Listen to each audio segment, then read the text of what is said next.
고현준의 뉴스 브리핑. 편안한 밤 보내셨습니까? 고현준의 뉴스 브리핑 고현준입니다. 오늘부터 지하철이나 버스, 택시, 또 심지어는 비행기를 탈 때도 마스크를 쓰지 않아도 됩니다. 의무에서 권고로 바뀐 것인데요. 이제 마스크를 꼭 써야 할 장소는 감염 취약시설이죠. 병원과 약국, 또 요양시설뿐입니다. 일상 회복이 우리 곁으로 찾아온 것인데요. 하지만 오늘 마스크를 챙겨야 할 만큼 미세먼지가 짙습니다. 이 점 유의하시기 바랍니다.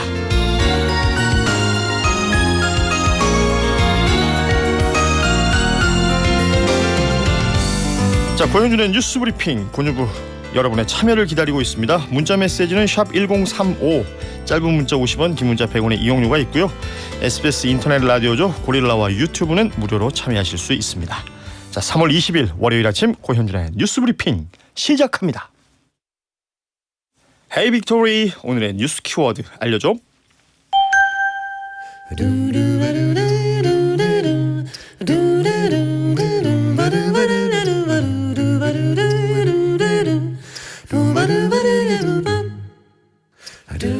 자, 권유부 첫 번째 순서 헤이 빅토리, 김 빅토리아노 나오셨습니다. 어서 오십시오. 네, 안녕하십니까, 김 빅토리아노입니다. 자, 오늘 뉴스 키워드 바로 볼까요?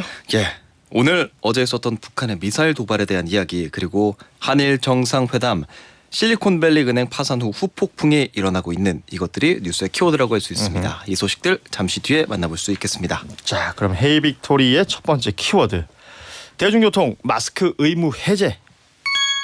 네, 오늘 이른 아침부터 깨어 있으셨던 분들은 이 소식 계속 듣고 계실 겁니다. 네. 마스크 없이 출근할 수 있는 날 바로 오늘부터입니다. 오늘부터는 지하철, 버스, 택시 등 대중교통을 탈 때 마스크를 쓰지 않아도 되는데요. 지난주에 마스크 착용 의무가 생긴 2020년 10월 이후 2년 5개월 만에 관련 내용을 발표했고 그 적용 시작이 되는 게 바로 오늘부터입니다. 아, 정말 괜찮은 걸까? 이런 말이 가장 먼저 떠오릅니다. 네. 지난 1월 30일에 실내 마스크 의무를 조정했잖아요. 그 당시에도 많은 분들이 정말 큰 걱정을 했었습니다.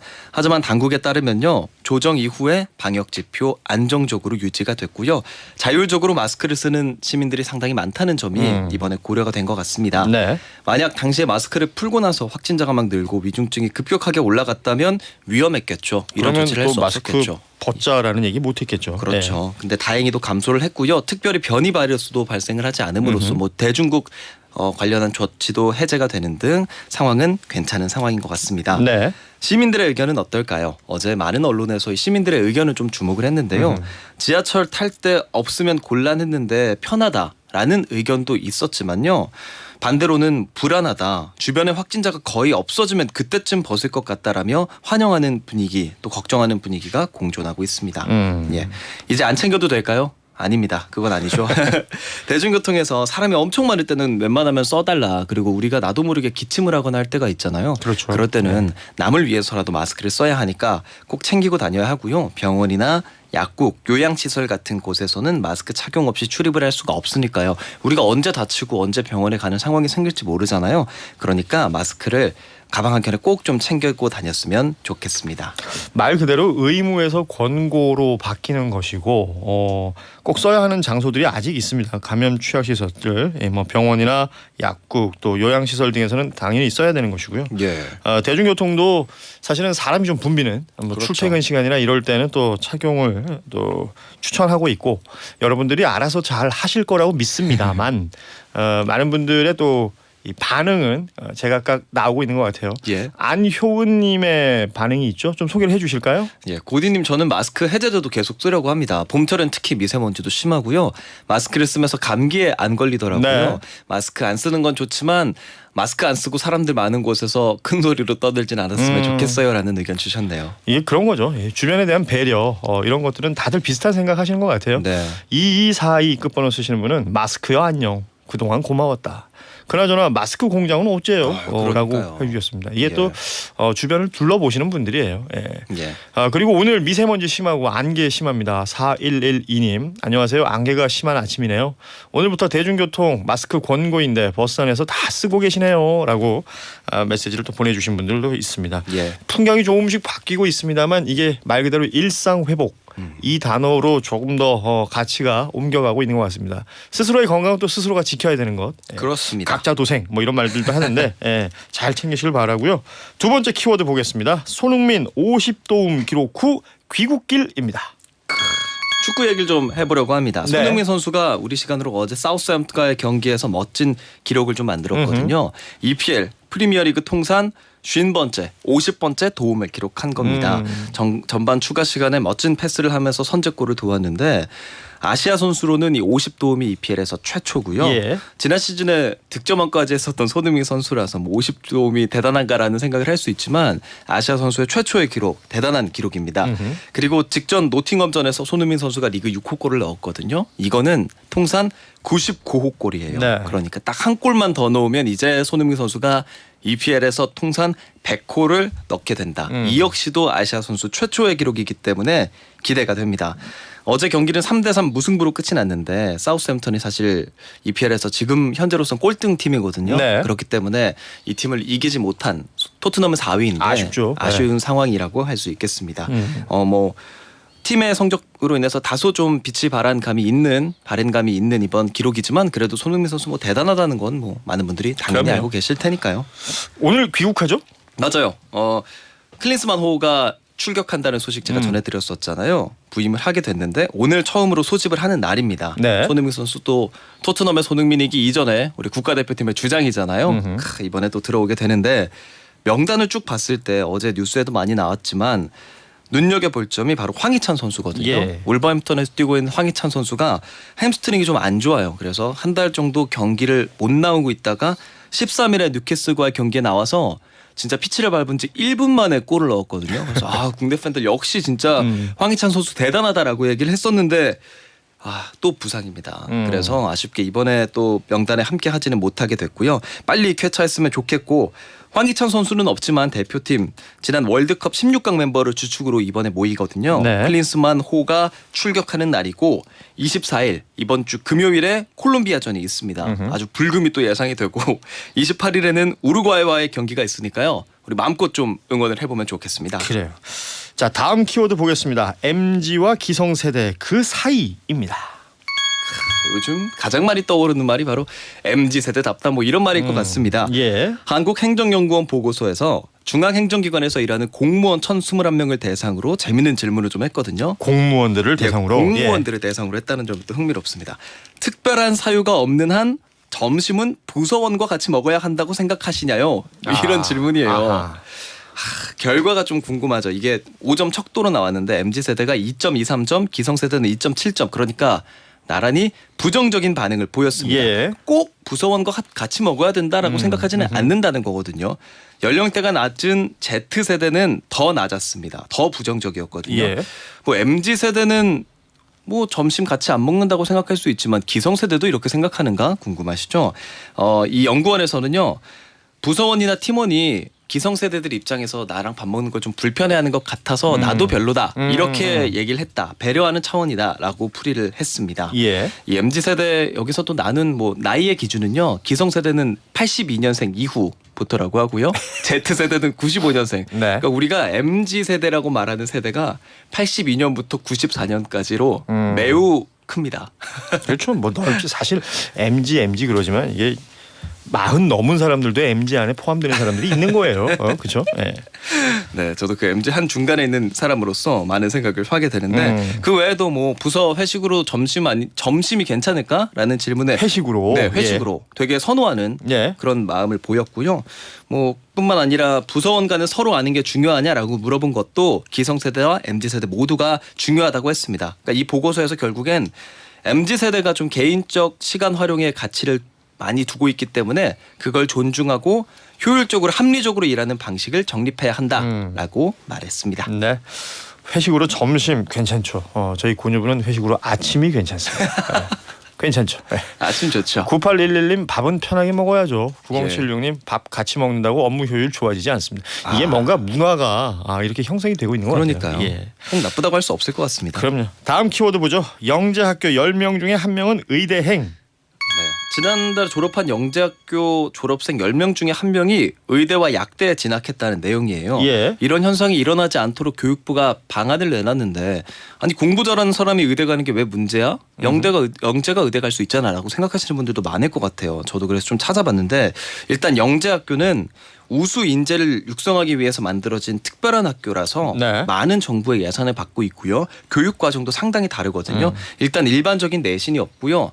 수능을 위한 교육을 안 해요. 네. 그렇기 때문에 뭐 수강 신청을 해서 수업을 듣는 그런 형식인데 교육 과정에 연구 이런 것들이 있습니다. 그래서 논문을 쓰고 연구를 하는데 연구가 워낙에 좀 좋은 시설에서 양질의 교육을 바탕으로 진행을 하고 있고 우리가 보통 생활기록부를 쓸 때 과세특이라고 하거든요. 과목별 세부 능력 및 특기 사항이라는 게 글자 수 제한이 있는데 네. 이 영재학교의 경우에는 글자 수 제한이 아예 없거든요. 그러니까 좋은 연구 결과를 바탕으로 많은 내용을 쓸 수 있는 학생부를 가지고 의대에 간다는 것, 그러니까 많은 비용을 들였는데 의대로 간다는 게 다소 사회적 손실이고 타 학생들의 기회를 박탈하는 행위다라고 교육부에서는 보고 있는 겁니다. 그러니까 그 취지에 맞지 않다라는 것이겠죠. 예. 예.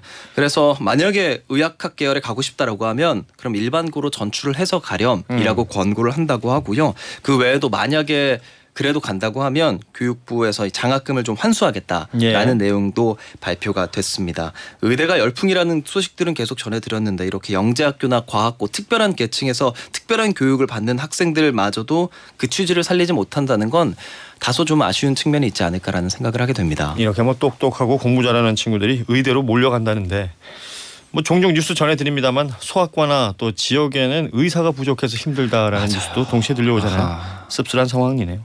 짧게 요거 보죠. 키워드는 5번째인데 트럼프 또 선동. 예. 트럼프 전 대통령이 SNS에 글을 썼는데요. 공화당의 압도적 대선 후보고 전직 대통령인데 나를 체포하려고 한다. 검찰이 21일에 예. 저항하고 우리나라를 돌려받자라는 내용의 문구를 올렸어요. 그런데 지금 뭐 지지자들 보라고 올린 거죠? 그렇죠. 예. 포르노 배우와의 성추문이 있어서 그거 관련해서 합의금을 줬다라는 의혹을 지금 맨하튼 지검에서 수사를 하고 있거든요. 예. 그러니까 이런 것들을 좀 폭도를 일으켰던 지난 대선을 좀 생각하시는 분들도 많이 계실 거예요. 그때처럼 좀 난입을 부추기고 있는 게 아니냐라는 지적이 나오고 있습니다. 말 그대로 선동이라는 표현이 등장을 했습니다. 예. 오늘은 여기까지 전해드립니다. 헤이 빅토리 김 빅토리아노였습니다. 고맙습니다. 네, 고맙습니다. 좋은 하루 보내세요.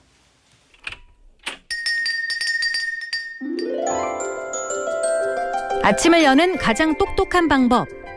SBS 러브 FM 고현준의 뉴스 브리핑. 매일 아침 6시 5분에 만나요.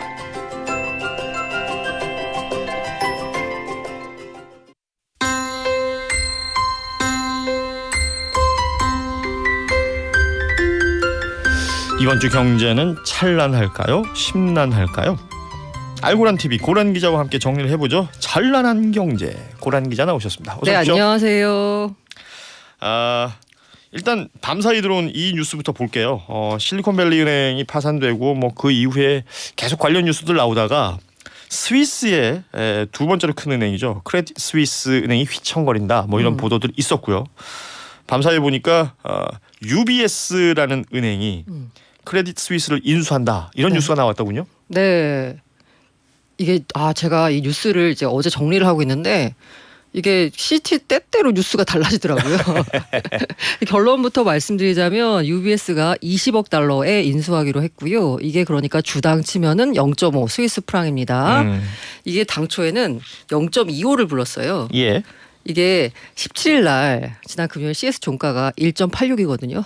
쉽게 말하면 후려쳐가지고 사겠다고 한 거죠. 네. 그러니까 이게 다시 말하면 뭐냐, 이렇게 힘드니까 이렇게 원래 힘들 때는 저기 뭐 친구고 뭐고 없습니다. 그렇겠네요. 네. 지금 우리가 안 들어가면 너희들 뭐 어떻게 되겠니라고 하면서 0.25에 불렀습니다. 그러니까 100원짜리인데 한 20원 주고 살게. 네, 맞아요. 뭐 이렇게 얘기한 거예요. 네. 1.86이면 시가총액이 80억 달러거든요. 근데 0.25면 10억 달러 주고 산다고 하니까 8분의 1로 하겠다고 예. 했고, 이 CS라는 회사가 어떤 회사냐면 어떤 은행이냐면 2007년에 시가총액 110조짜리 회사였어요. CS가 지금 크레딧 스위스를 얘기하는 거죠. 네네. 예. 110조짜리 회사를 지금 1조에 사겠다고 지금 한 거거든요. 야. 한때 110조. 근데 이제 어쨌든 간에 이 CS 주주 입장에서는 야 이거 너무한 거 아니냐? 우리 아무리 힘들다 그래도. 그래서 야 못 받겠어 라고 했어요. 그래서 처음에 10억 달러 인수 제안 나왔다가 결렬됐다고 하다가 그 다음에 나온 뉴스가 뭐냐면 야 그러면 스위스 중앙은행이 스위스 정부가 국유화하겠다라는 얘기가 나왔어요. 나라에서? 만약에 인수 협상이 결렬되면 부분 혹은 완전 국유화를 하겠다. 이게 무슨 얘기냐? 어쨌든 우리가 막판에 우리 스위스 정부가 나서겠다라고 이제 마지노선을 깐 거거든요. 그러면서 이제 협박을 했습니다. CS 주주들을 어떻게 협박했냐? 야 너네 만약에 인수 안 되면 채권자들도 손실을 부담할 줄 알아라라고 이제 협박을 한 거죠. 그러니까 자기들도 이제 손해를 볼 수 있다. 맞습니다. 그러다 보니까 이제 그거보단 2배, 그래도 역시나 싼 가격인 20억 달러에 이제 인수하기로 합의를 했다라고 하고 있고요. 네. 정말 주말에 긴급하게 막 일이 돌아갔던 것 같아요. 그러네요. 토요일 날 오후에는 스위스 중앙은행 금융시장 감독청 민간은행 대표를 스위스 연방정부가 소집을 했습니다. 그래서 이거 빨리 이제 그 스위스 최대은행이거든요, UBS가. 그럼 이제 CS 인수해라. 지금 이렇게 이제 일단은 이제 CS의 위기를 막기 위해서 500억 달러 긴급 유동성 지원했거든요. 근데 계속 이렇게 뭔가 지원하는 식으로 이거 막을 수 없다. 그러니까 빨리 1등이 2등을 먹어가지고 뭔가 안정화를 시켜야 된다라고 했었고요. 이게 이제 핵심이 뭐냐면 월요일 날 금융시장 개장하기 전까지는 결판이 나야 된다. 그래야지 시장이 괜찮거든요. 그리고 여기에는 미국 당국 역시 UBS의 CS 인수 협상을 타결짓기 위해 스위스 당국과 긴밀히 협력했다는 얘기 뭐냐? 미국 당국 역시 야 너희들 이거 인수 안 되면 글로벌 금융위 가는 거잖아. 이러면서 약간 압박을 했다라고 볼 수도 있는 거고요. 원래 이거 UBS가 아까 1등이라고 했잖아요. CS가 2등이거든요. 독점이죠. 그러네요. 네, 이러면 이거 정상적이면 이거 허용이 안 됩니다. 근데 지금 워낙 급하기 때문에 그리고 보통 이렇게 인수할 때는 주주들한테 6주간 검토할 수 있는 시간을 줘요. 근데 이런 거 다 필요 없고 주주총회 필요 없고 이사회 통해서 이제 하겠다. 독과점 심사 이거 그냥 프리패스 해주겠다라고 해가지고 일단은 덮은 것 같습니다. 말 그대로 급했다. 네. 이게 그냥 우리 기준으로 좀 설명을 해보자면 신한은행이 힘들어졌는데 국민은행이 산 거 아니에요? 네네. 네. 이렇게 되면 그렇게 말하면 신한은행이 좀 기분 나쁠 수 있는데. 그러니까 말 그대로 이해입니다. 우리의 규모에 비했을 때. 그게 왜냐하면 아니라 신한은행이 1등은행이라고 잡아오고 있기 때문에. 뭐 서로가. 네네. 근데 이제 말하자면 이렇게 큰 은행들 둘이 합쳐져 버리면 거의 독과점이 되는 거니까. 이게 독과점이 뭐고 뭐 이런 거 신경 쓸 겨를이 없습니다. 지금. 그런 거 신경 쓸 정도가 아닐 정도로 급하다. 이거 뭐 어쨌든 간에 다행이라고 하면은 어쨌든 월요일 개장 전에 해결이 된 거니까 우리 시장에서도 만약에 이거 해결 안 됐으면은 뭐 큰 폭의 하락이 나왔을 텐데. 아니 크레딧 스위스가 말 그대로 이제 스위스 2등 은행이고 큰 은행인데 이렇게까지 힘들어진 그런 배경들도 좀 볼 필요가 있을 것 같아요. 이게 이제 세계 9대 IB 중 하나고요. 예. 그 금융안정위원회가 FSB라고 있거든요. 그래서 글로벌 시스템의 중요한 은행 30곳 중 하나입니다. 참고로 국내 은행 하나도 없고요. 이게 글로벌 시스템의 중요한 은행은 뭐냐라고 보면 그냥 전 세계에서 가장 중요한 은행이고 망하면 큰일 나는 은행이다. 뭐 정도로 이해하시면 돼요. 네. 망하면 큰일 나는 은행이니까 못 망하게 두는 거죠. 근데 여기가 이제 최근에 벌어진 일을 보자면 왜 이렇게 갑자기 인수까지 맞는 걸 보자면 14일 날 연례 보고서를 공개를 했는데 이게 보면은 이제 1년이 끝나고 나면 이제 다 하나씩 내야 되잖아요. 예. 기업들마다. 근데 뭐라고 했냐면 작년에 회계 내부 통제에서 중대한 약점을 발견했다. 고객 자금 유출이 계속되고 있다. 이렇게 한 거예요. 이건 은행이 이런 일이 있다는 건 심각한 거 아니에요? 네. 그러니까 위기설이 막 나오고 막 그 CDS 프리미엄이라고 있거든요. 이거 쉽게 말하면 이 회사가 얼마나 망할지에 베팅하는 상품입니다. 예. 근데 이게 폭등했습니다. 이게 무슨 얘기냐? 망할 확률이 높아졌다라는 거예요. 그러니까 여기 돈을 많이 예치했던 그 뭐 사우디 같은 데서는 내 돈 사라지는 거 아니냐 뭐 이렇게 생각할 수도 있는 거고 이 불안감이 계속 커질 수밖에 맞아요. 없는 거죠. 이게 위기설 퍼진 상황에서 CS 최대 주주가 사우디 국립은행입니다. 예. 어떻게 왜 CS 최대 주주가 사우디 국립은행이냐 궁금해하실 분들은 지난해 CS가 힘들어지니까 중동에다 SS를 쳤고 네. 사우디가 그때 들어왔었거든요. 큰 돈들이 들어갔죠. 그래서 최대 주주가 됐는데 15일 날 뭐라고 했냐면 이제 더 이상 못 도와주겠다라고 한 거예요. 예. 그러다 보니까 아까 말씀드린 대로 CDS 프리미엄 이 회사가 얼마나 망할 것 같니라고 하는 것이 막 폭등을 했고 주가는 폭락을 했습니다. 그러니까 아까 말씀드린 대로 스위스 중앙은행 500억 스위스 프랑 약 70조 대출을 일단 해줬고요. 예. 아까 말씀드린 대로 금융 시장 대혼란 피했지만 미공책이었고 그래서 스위스 정부가 나서가지고 UBS의 CS 인수를 추진하게 된 거고요. 합의에 이르렀습니다. 아니 그것 좀 여쭤보고 싶어요. 그러니까 우리가 흔히 스위스은행 그러잖아요. 네네. 그러니까 일반 금융계에서의 스위스 은행은 어떤 그 의미를 가지나요? 스위스 중앙은행을 말씀하시는 예, 건가요? 다른 나라의 돈들이 그쪽으로 다 몰리는 겁니다. 아, 이거 스위스 중앙은행은 말 그대로 우리나라 한국은행 같은 거고요. 스위스 은행이라고 그냥 일반적으로 말했을 때 아마 다들 그 뭐랄까 이 영화 같은데 보면 많이 나오잖아요. 그런 거 있잖아요. 네. 그 검은 돈들이 대표하는. 왜냐하면 스위스가 중립국입니다. 그렇기 때문에 스위스 은행도 사실 고객의 비밀 유지를 최우선으로 여기고 있어요. 그러니까 거기는 이제 돈을 넣어놓으면 어디서 어떻게 왔는지 모른다. 자, 맞아요. 그런데 요게 과거에 있었던 이미지였는데 많이 최근에 흔들리고 있어요. 예를 들면 CIA가 이렇게 요구하면 이렇게 줘야 되고 막 이런 약간 상황이 펼쳐지고 있는 거거든요. 특히나 아까 말씀하신 대로 크레딧 스위스가 왜 위험해졌냐면요. 예. 이게 그 지난해부터 이제 파산 임박설 끊이지 않았습니다. 게다가 이제 그 각종 추문에 휩싸였는데 2007년에서 2008년 불가리아 마약 밀매상 동세탁 방조한 사실 뒤늦게 밝혀지면서 지난해 6월에서 벌금형 받았고요. 그런 게 있었구나, 또. 2020년에는 은행청이 사설 탐정 고용해서 은행 임원 미행하다가 걸렸습니다. 21년에는 모잠비크 정부가 후원하는 참치 관련 사업 대출 과정에서 은행 직원이 최소 1억 3,700만 달러 이게 약 1,800억이거든요.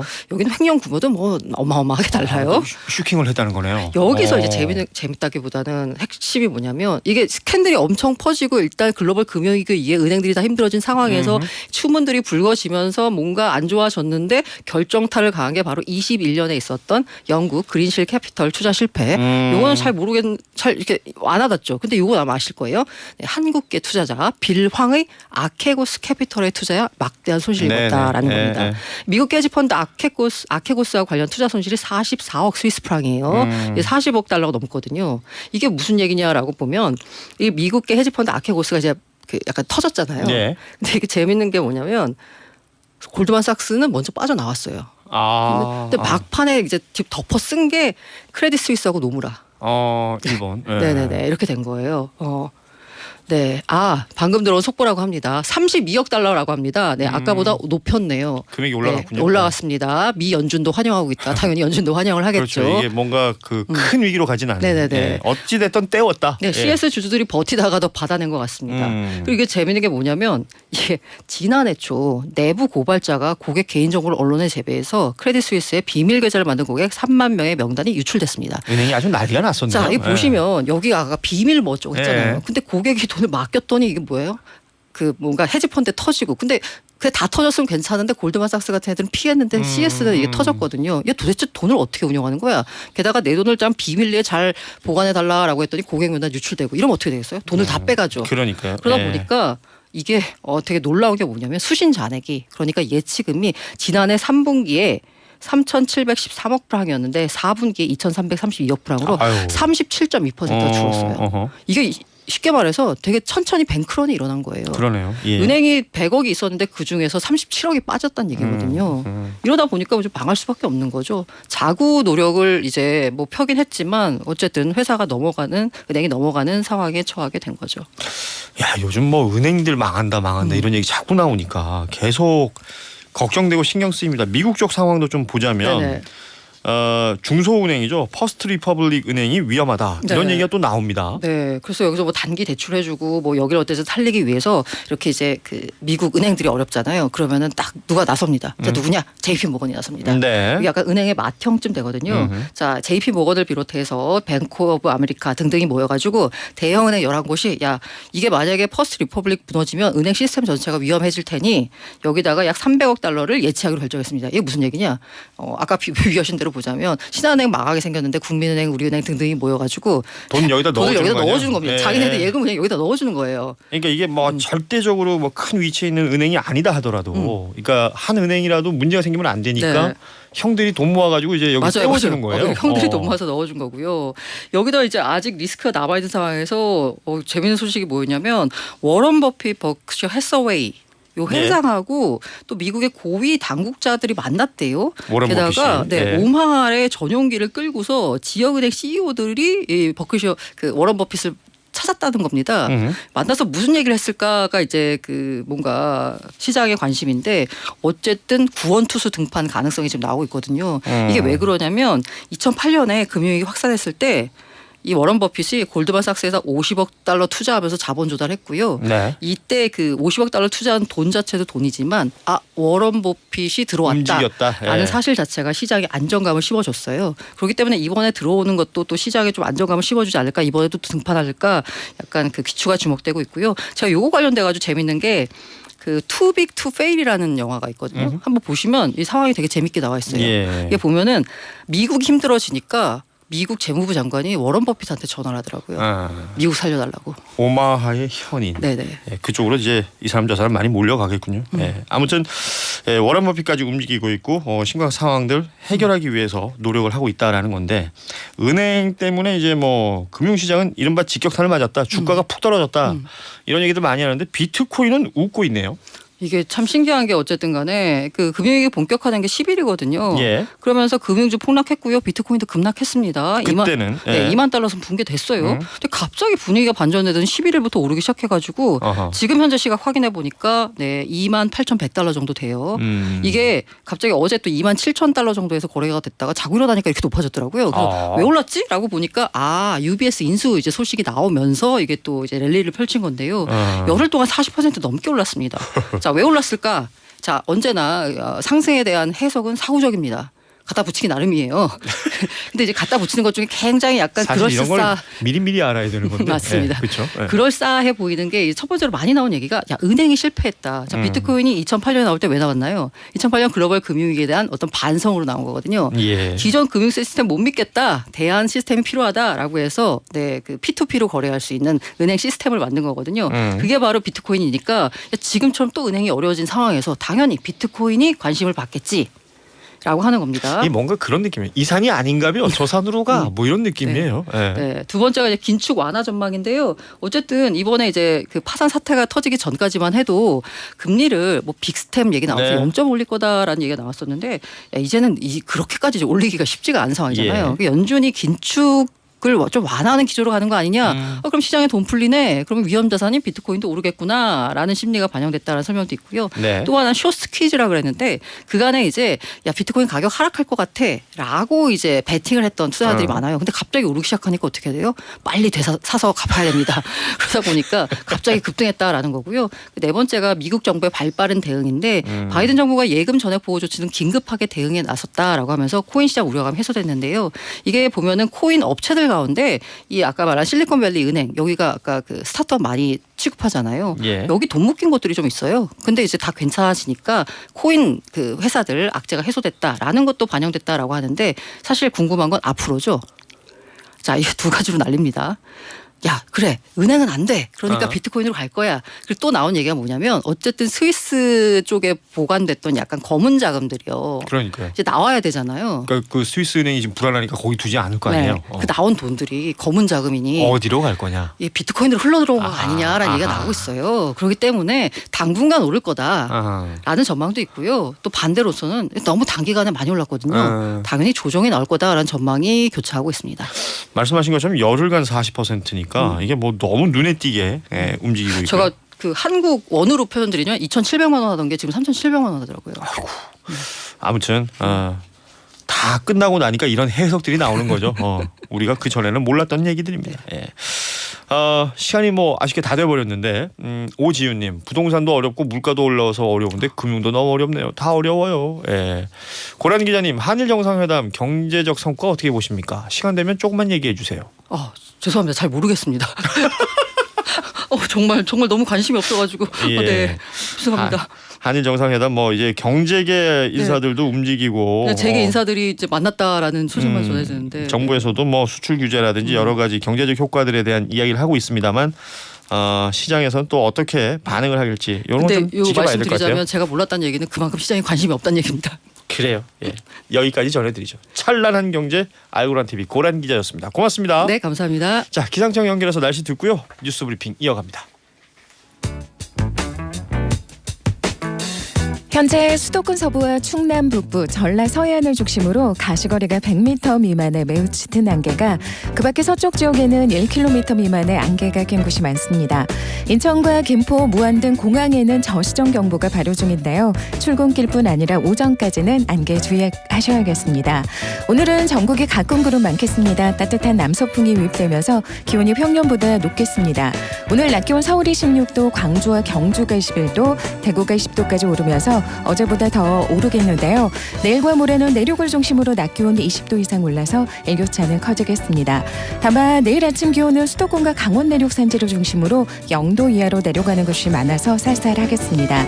오늘 낮 동안에는 먼지 안개가 끼면서 미세먼지 농도는 대부분 지역에서 높을 것으로 예상됩니다. 서울의 현재 기온은 2.9도입니다. 고현준의 뉴스브리핑 기상정보였습니다.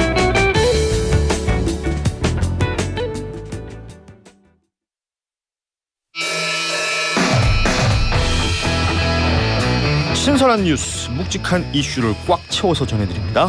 뉴스브리핑 아침 배송, 중앙일보 심세롬 기자와 함께 해보죠.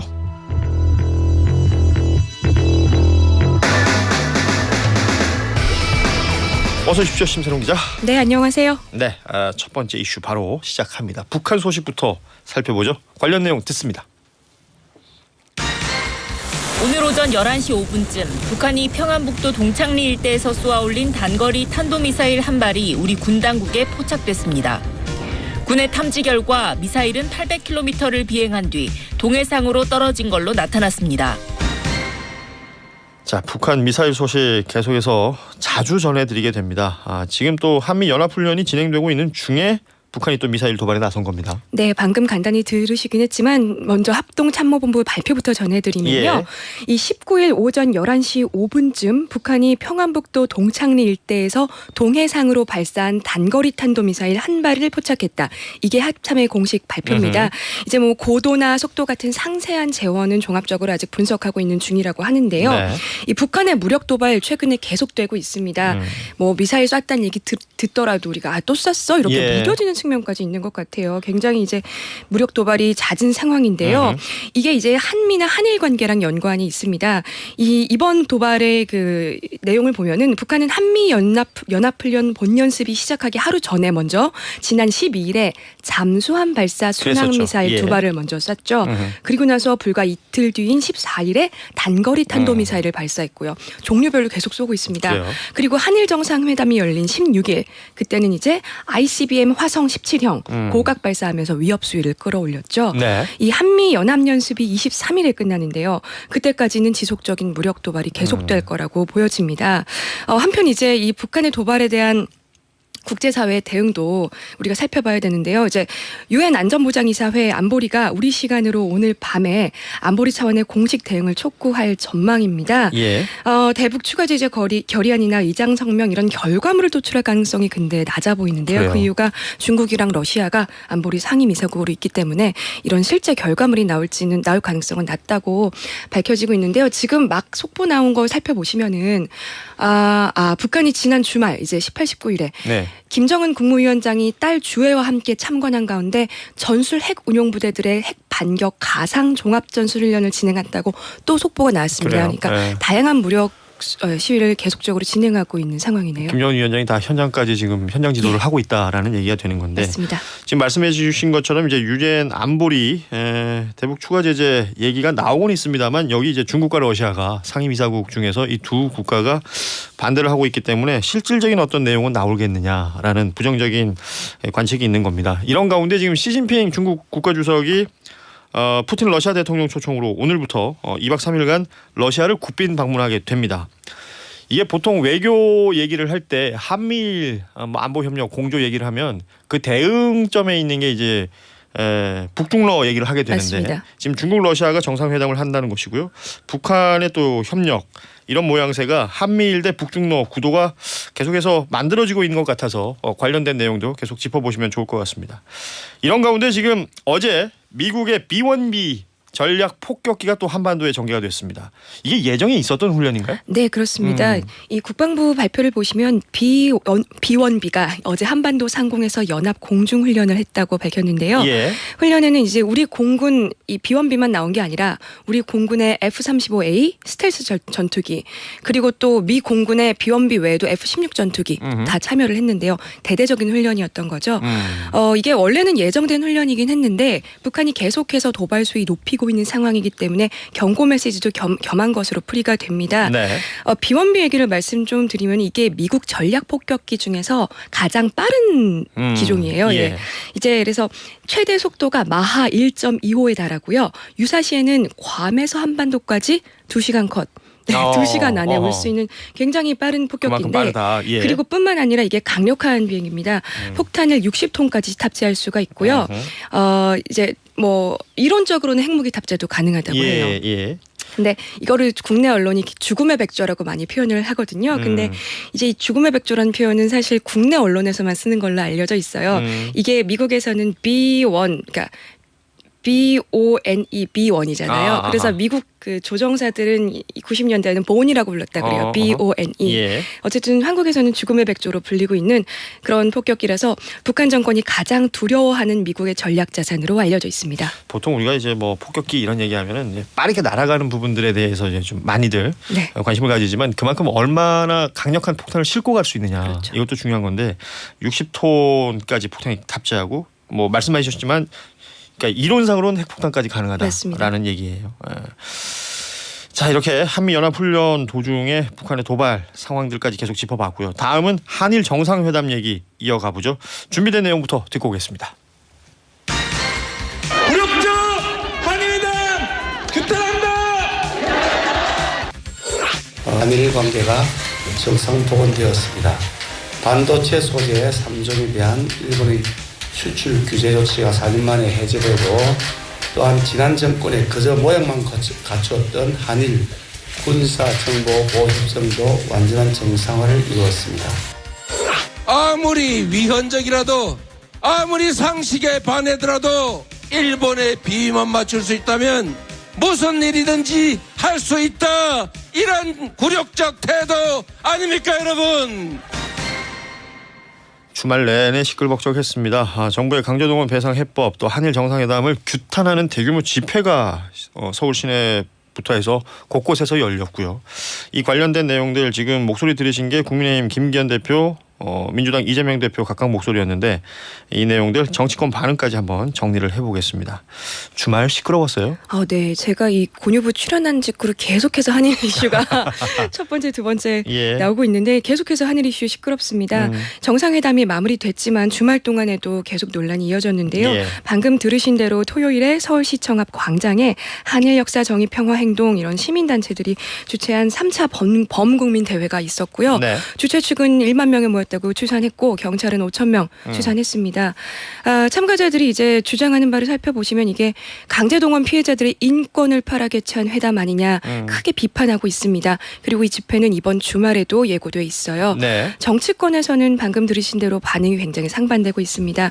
먼저 여당 움직임 전해드리면 국민의힘에서는 새 지도부 김기현 지도부랑 정부 대통령실이 참여하는 고위 당정 협의회가 있었는데 네. 이 고당이 사실 정치부 기자들 일요일 굉장히 피곤하게 하는 회의거든요. 그래요? 국가의 최대 현안을 일요일 하필이면 오후 저녁에 모여서 논의하는 거예요. 주말 출근하면은 너무 중요한 뉴스들이 많이 나올 수 있기 그렇죠. 때문에 예. 참석자들한테 물론 열심히 전화하곤 하는데 이제 그 이번 고당의 1호 안건이 한일 정상회담 성과와 후속 조치였습니다. 예. 대통령실 결단에 힘을 실으면서 여당도 한일 관계가 정상화됐다. 국가의 미래를 위한 첫걸음이다. 이렇게 평가를 하고 있는데요. 반면 민주당은 국민을 거역하고 일본 비만 맞춘 것 아니냐 혹평을 내놓고 있습니다. 네. 이 민주당은 오늘 오전에도 일본의 강제동원 사죄와 전범기업 배상 촉구 의원 모임 예. 기자회견 갖기로 했고요. 오후에는 긴급 좌담회까지 여는데 이 주일대사 출신인 강창일 전 의원이 좌담회 기조발제를 열면서 계속해서 여론전 이어가고 있습니다. 워낙에 또 일본 통으로 알려져 있는 분이죠. 맞습니다. 강창일 전 의원. 예. 자 그러면서 지금 이제 5월이 되면 일본 히로시마에서 주요 7개국 그러니까 G7 정상회의가 열립니다. 여기에 우리 윤석열 대통령을 일본에서 초청하느냐 마느냐 뭐 이 얘기 많았었는데 일본이 윤 대통령을 초청하는 방향으로 최종 조율하고 있다. 일본 현지 언론들의 보도가 나왔어요. 이건 의미가 어떻게 우리가 해석을 하면 될까요? 네, 이제 언론 보도까지 차츰차츰 나오고 있는데요. 우선 배경을 설명해드리면 일본이 올해 G7 의장국이에요. 그러니까 그렇죠. 초청국을 지정할 권한이 있는 겁니다. 문재인 정부 5년 동안에는 의장국들의 계속 초청을 받아서 한국 정상이 G7에 참여를 해왔거든요. 그렇죠. 근데 이번에 이제 그럼 일본이 윤 대통령 초청을 하고 있냐 안 하고 있냐가 초미의 관심사인데 최종 조율하고 있다. 최종이라는 표현을 써서 일본 언론에서 보도가 나왔습니다. 네. 교도통신 보도 내용을 보시면 기시다 총리가 16일 열린 한일 정상회담 때 윤 대통령에게 G7 정상회의에 초청하겠다는 의사를 전달했다고 이제 16일에 먼저 보도한 바가 있어요. 이렇게 보도가 나오다 보니까 대통령실 입장에서는 어떻게 발표를 하고 있냐, 어떻게 반응을 보이고 있냐. 윤 대통령이 이제 4월에 미국 국빈 방문하기로 돼 있지 않습니까? 요 예정돼 있죠. 그리고 또 5월에는 일본 G7 정상회의 참석한다. 이제 윤석열 대통령이 미국, 일본 정상외교를 계속 주요국을 이어가고 있다. 그러면서 이제 우리가 한일 정상회담 결과를 더 차차 발전시켜 나가겠다. 이렇게 기대하는 분위기를 내고 있습니다. 예. 그래서 이제 야권이 구려 외교다 이런 거에 대해서는 대통령실 대변인이 어제 실망스럽다 이런 공식 입장도 다시 한번 냈죠. 네.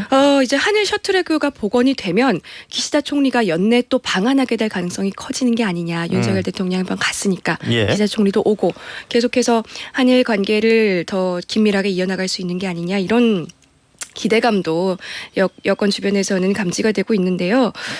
이제 정상회담에서는 공동선언을 마련하고 실질적 합의 사항들을 제시할 거라는 관측이 지배적입니다. 기시다가 한국에 올 때는 예, 그렇죠. 그때 그래서 이제 그때 우위를 점하기 위해서는 뭐 국내 압박 여론이 필요한 측면도 있어 보입니다. 그러니까 아시는 것처럼 일본에 우리 대통령이 갔을 때는 그 공동 선언은 없었어요. 공동 기자회견만 있었던 상황이라서 기시다가 한국에 오는 다시 한번 정상회담이 이루어졌을 때는 어떤 선언이 나와야 되지 않겠느냐라는 그렇죠. 목소리들이 있다는 것이고요. 일본 언론에 그 보도된 내용들이 계속 있습니다. 윤석열 대통령 그 방일 이후에 관련 보도들이 많이 나오고 있는데 계속 이 독도 위안부 관련된 문제들이 정상회담 그 테이블에 올랐던 것 아니냐? 라는 의혹들이 있는 것이고요. 일본 언론에서는 계속해서 이게 거론됐다라는 취지의 보도가 많이 나오고 있습니다.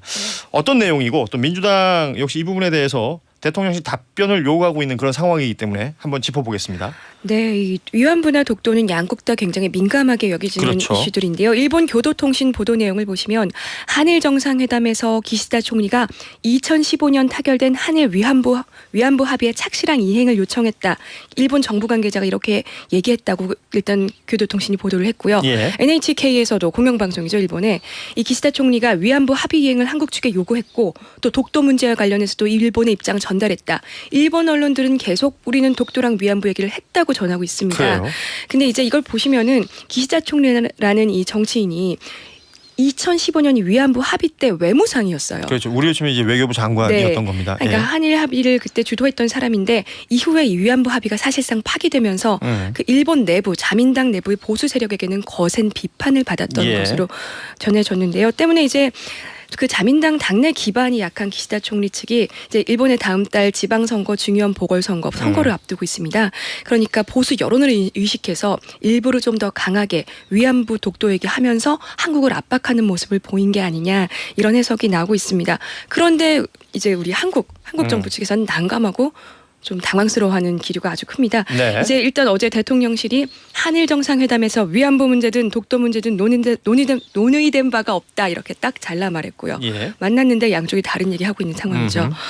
그리고 또 대통령실뿐만 아니라 외교나 안보 핵심 당국자들도 일제히 이제 얘기를 하고 나섰습니다.